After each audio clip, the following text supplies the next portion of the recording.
Okay. We are holding in chapter 1, Tractate Shabbos. The name of the chapter is Tractate Shabbos, and page 20, Daf Chaf, in the English is 20a1. We learned a Mishnah yesterday about, I tell you in short, the Mishnah is not to roast meat, onions, or eggs. You have to give them enough time to be roasted during the day.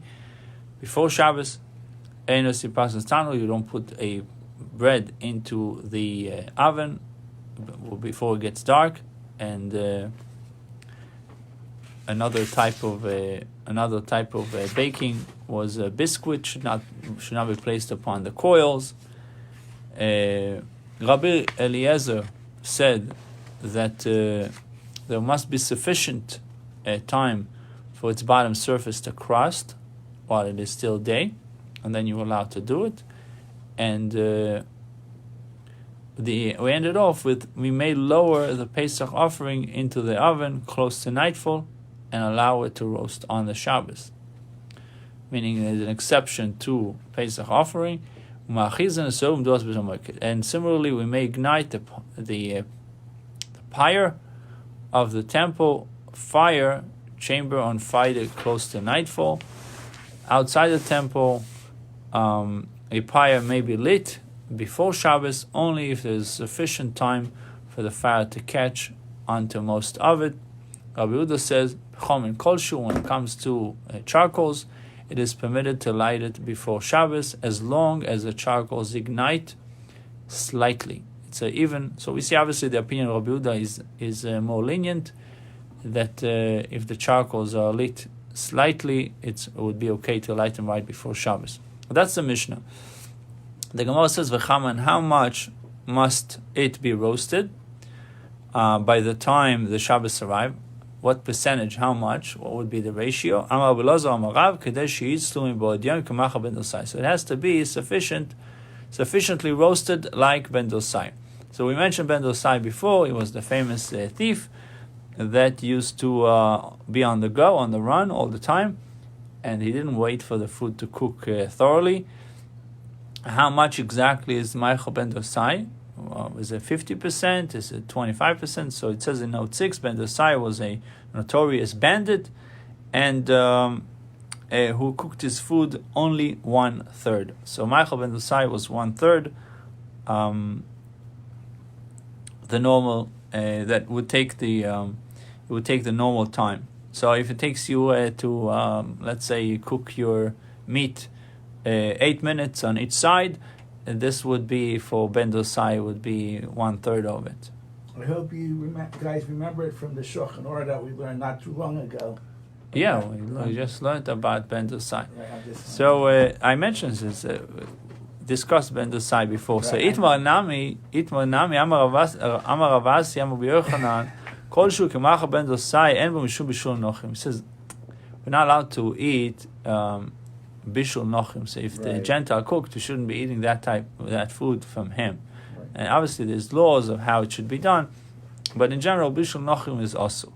He says if it was only cooked 1/3, it's not Bishul. It's not even considered.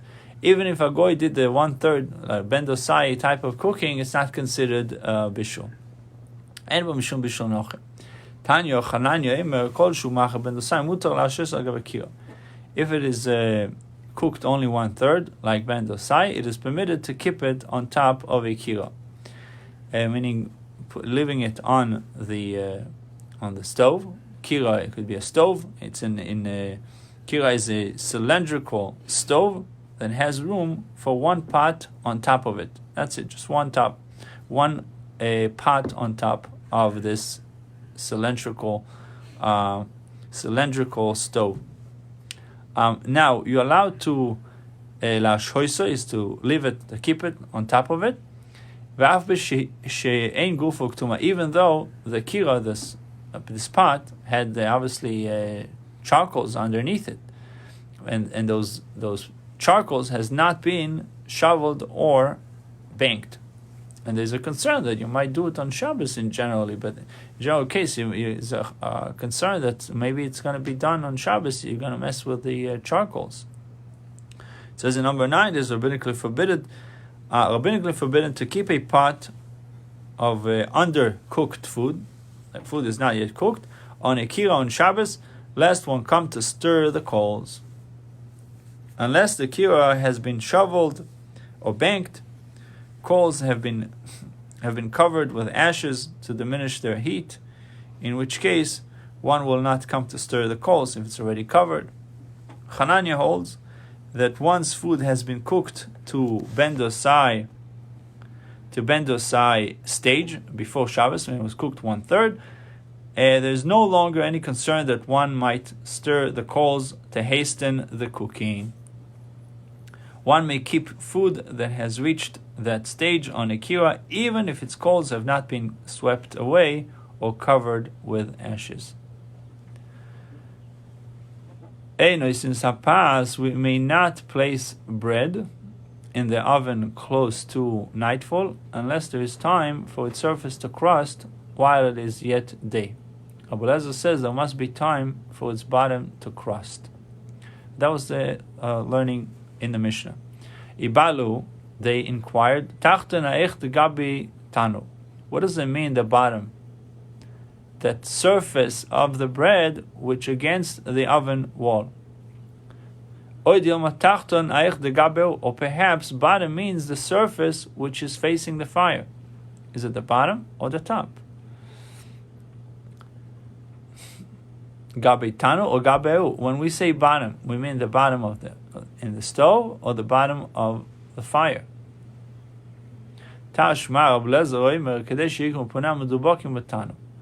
There must be sufficient time for the surface that is pasted against the oven to crust.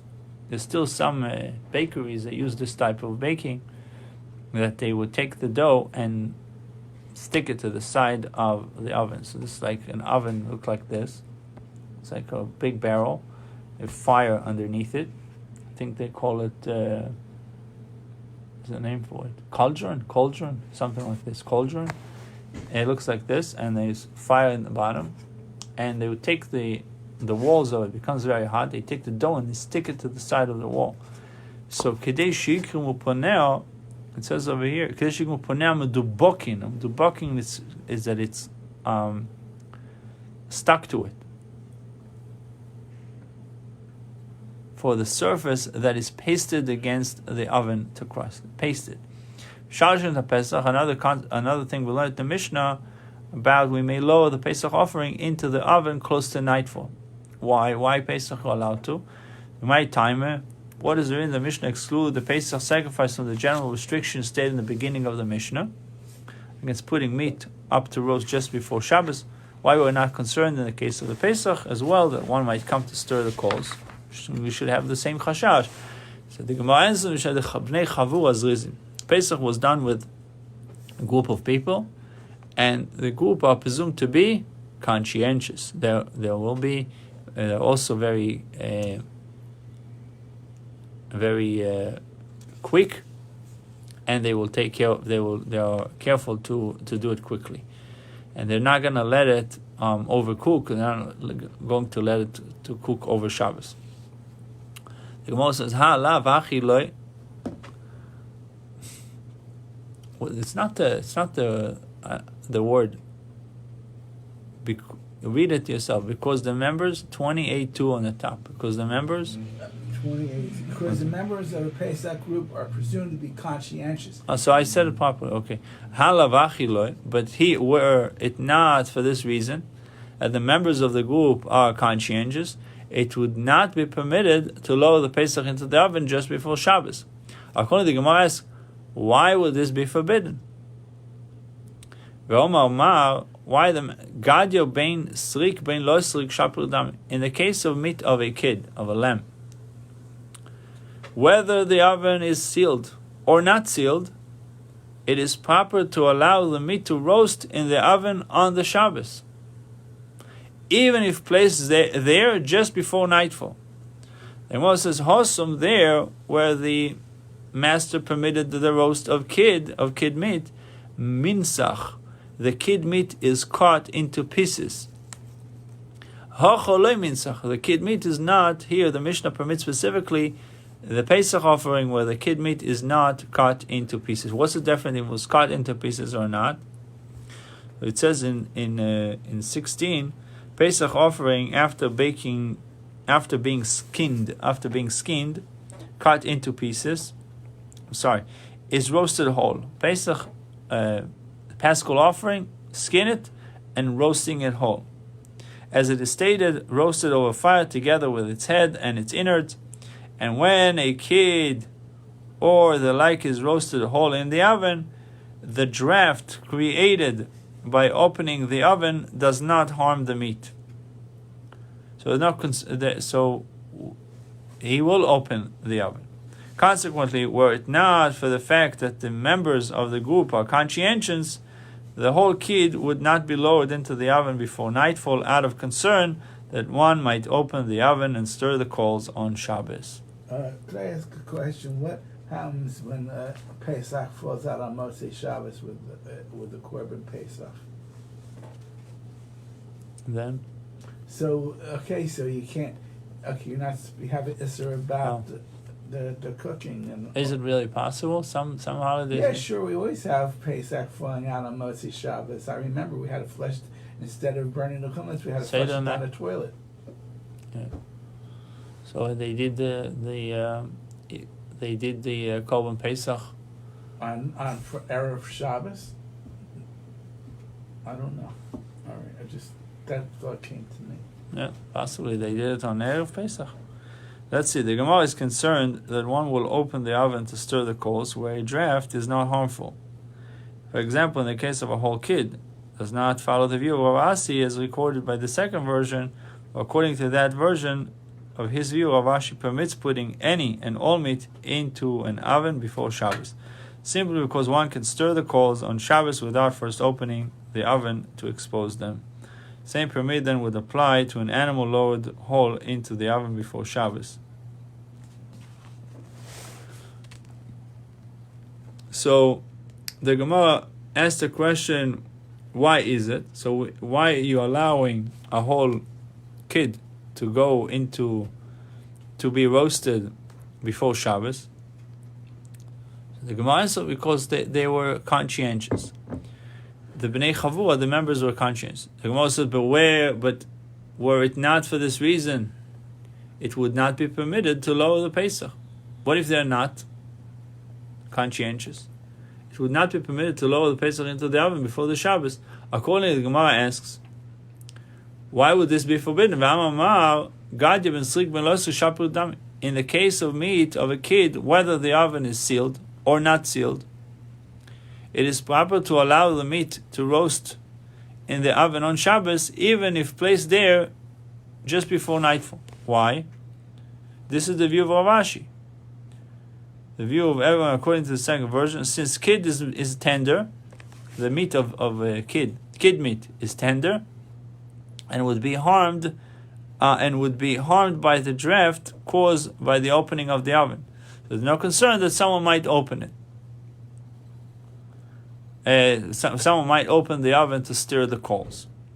It is therefore permitted for the roasting of kid meat to continue in a closed oven on Shabbos, even without sealing the oven. Now, the Pesach offering was specifically either a lamb or a goat, less than a year old, either of which is deemed kid meat for the purpose. So why then does the Mishnah permit such meat to be placed in the oven before nightfall?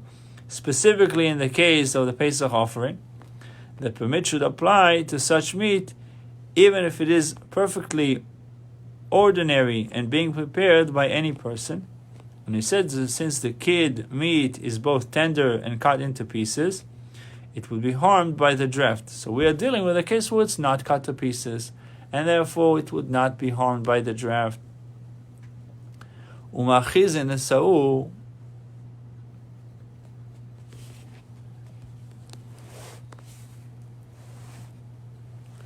So our Mishnah permits putting meat to roast over open coals just before Shabbos, only in the case of the Pesach, because the members of the group are conscientious.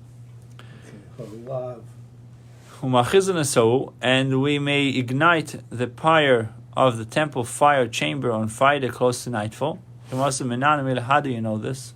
Where did you take it from that you're allowed to do it? You're not allowed to make fire. You're not allowed to kindle fire in any of your dwellings on the Shabbos day. So Torah emphasize in any of your dwellings. What's in any of your dwellings has to do with it. In all your dwellings, you're not allowed to kindle fire. But in the fire chamber in the Beis HaMikdash, you're allowed to do it on Shabbos. So Rav Chisda challenged Rav Huna's statement. Now, why are you telling me that I can do it before Shabbos, right before Shabbos? Tell me I can do it directly on Shabbos, because B'chol Meshvisechem means only in your dwellings. When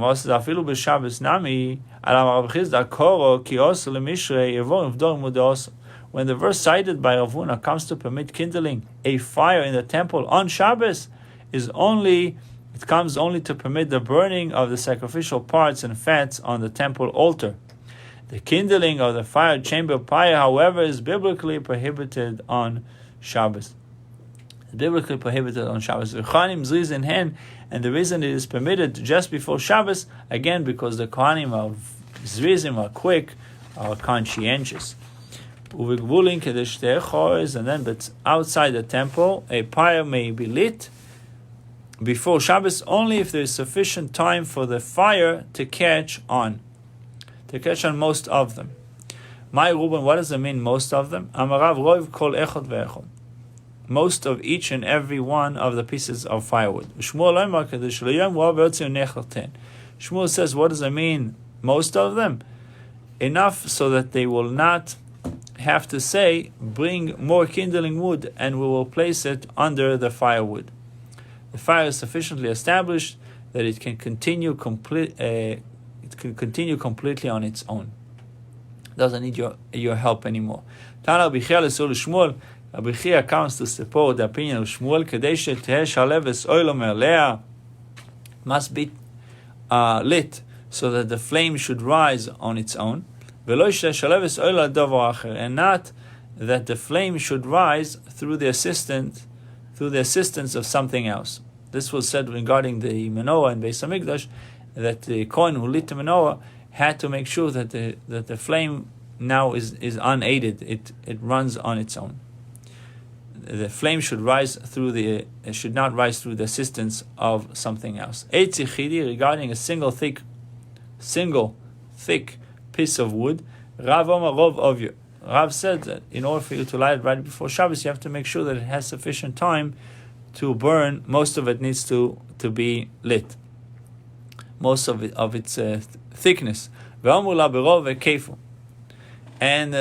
we're holding in 28.3 in the right column. And some report Rav's view as being the fire must catch on most of its circumference, is outer circumference. Therefore, since it is unclear which most is needed, that it needs to catch fire, this log, this big piece of wood, thick piece of wood, that the circumference, and we want both. Most of its thickness and most of its circumference before Shabbos. Ketanoi, and this is a Tanoic dispute. Rabbi Chia says, a single thick piece of wood may be ignited on Friday when there is sufficient time before the Shabbos for the wood to be ruined by the fire from being used for the work of a craftsman. Sufficient time before Shabbos for the wood to be ruined by the fire from being used, meaning no carpenter is going to use this wood, it's already destroyed. Rabbi says you need the fire to catch from both sides. From two sides, although there is no proof for the matter, there is an indication to the matter from the following verse. What is the verse says? It's a pasuk in Yechezkel. It says, "Es shnei ketzosav ochloish." Its two ends has the fire consumed. The fire consumed its two ends. V'seichonocho, and its inside has been parched. Hayitzlach lemelocha, can it still be fit for work? 20a4. The Gemara cites an Amoraik dispute concerning the interpretation of another verse concerning burning wood. V'zois ve'es ha'och lefamevoedes.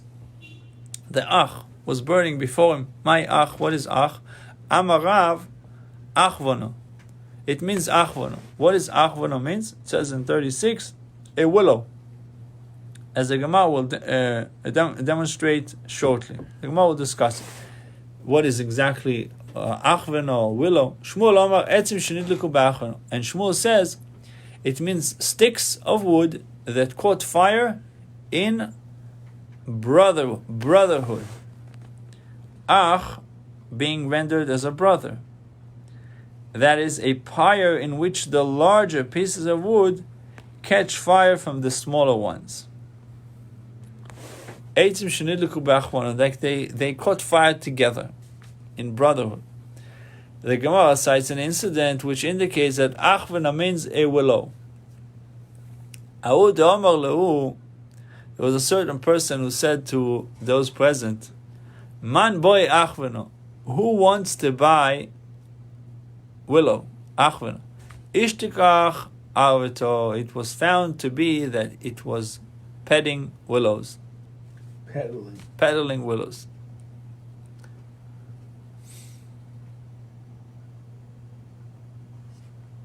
He was selling the willow things.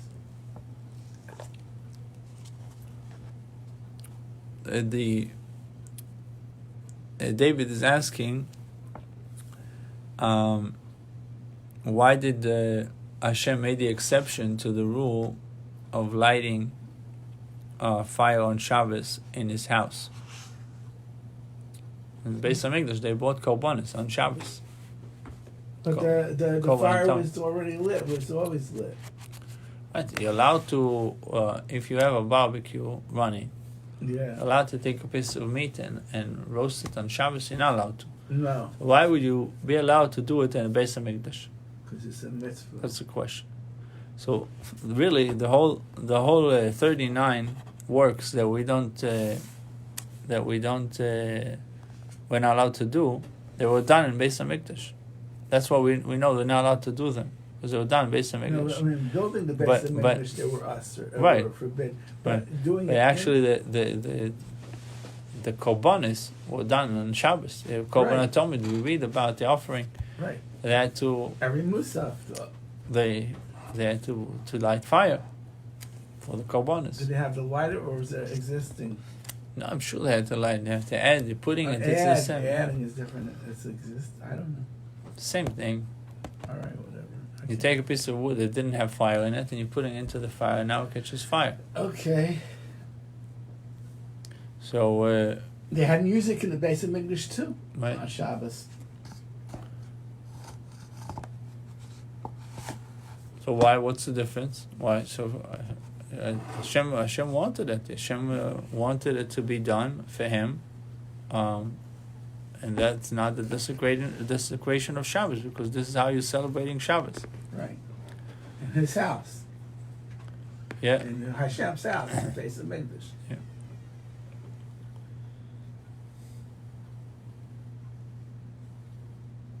Amar Ravuna, konim etzichim roiv. Pyres consisting of loose reeds do not require that the fire catch on most of them while it is yet day.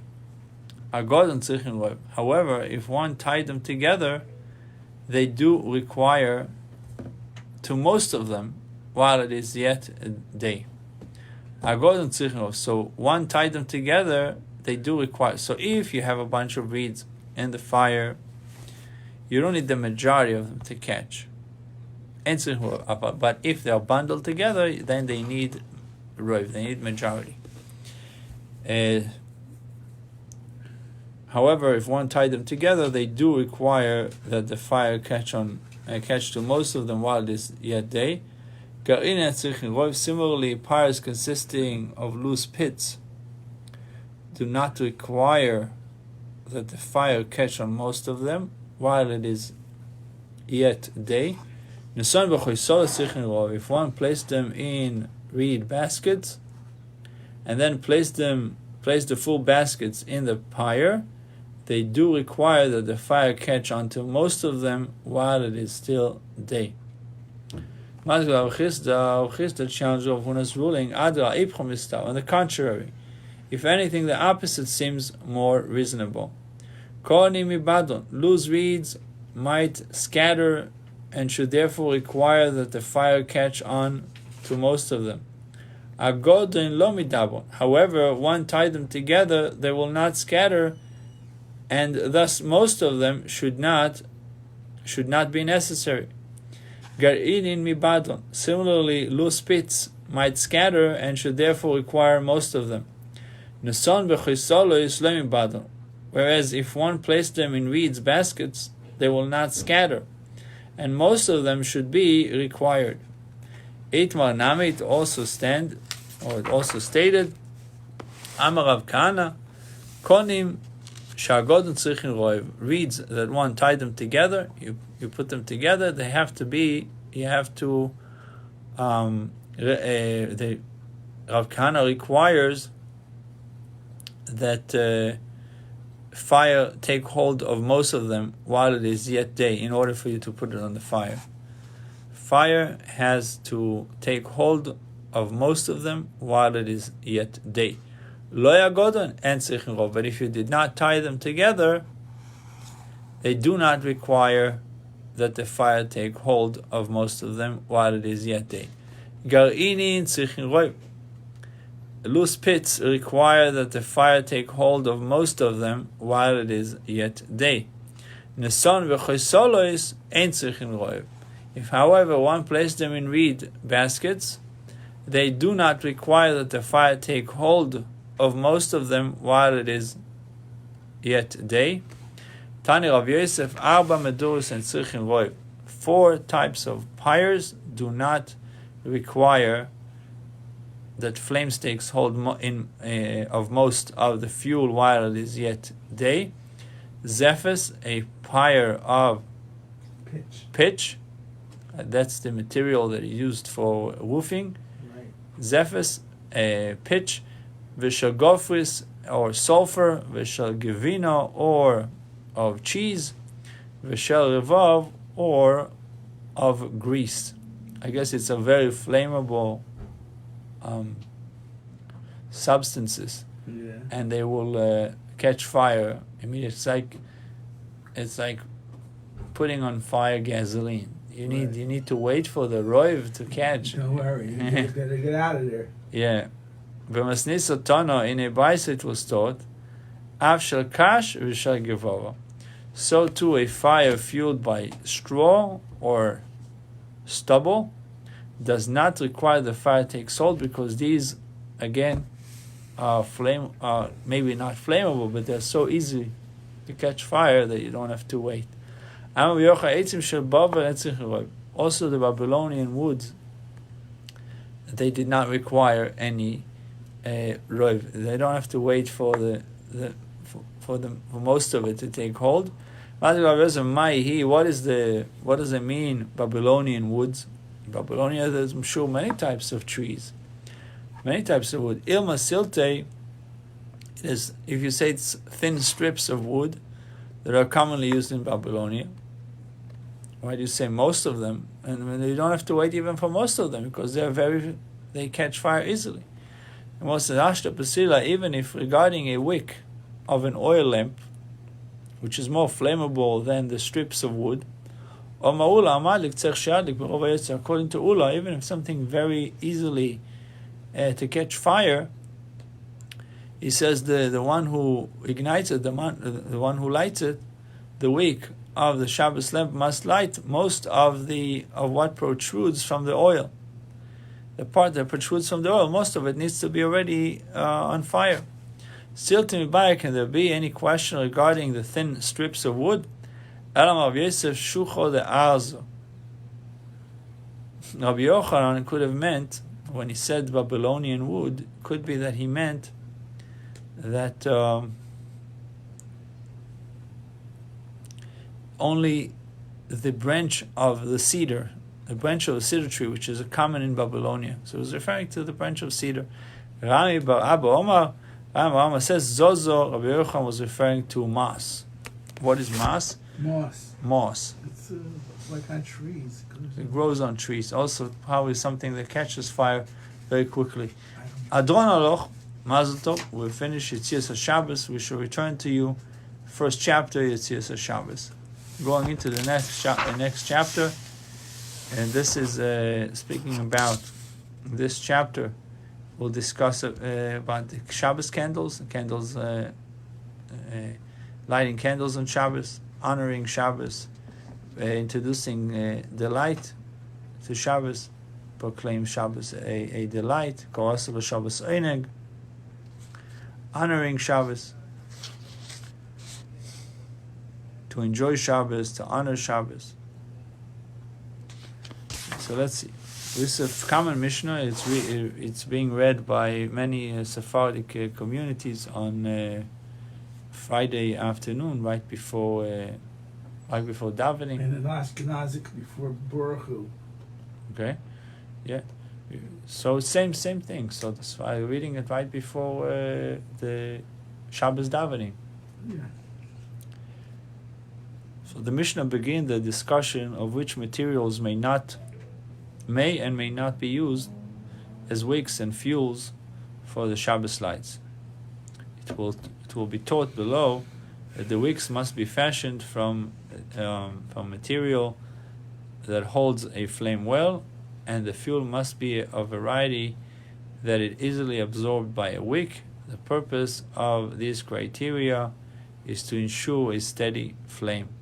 One have a steady flame, and the Mishnah therefore asks, "Bameh madlikin uvameh ein madlikin." With what we may kindle the Shabbos light, and with what we should not use for Shabbos light. Ein madlikin lo belechesh, we may kindle neither with cedar bast. You should not use cedar bast for Shabbos candles or wicks. Veloi, what is the cedar bast? So he writes that in the Gemara we'll discuss the identity of cedar bast. No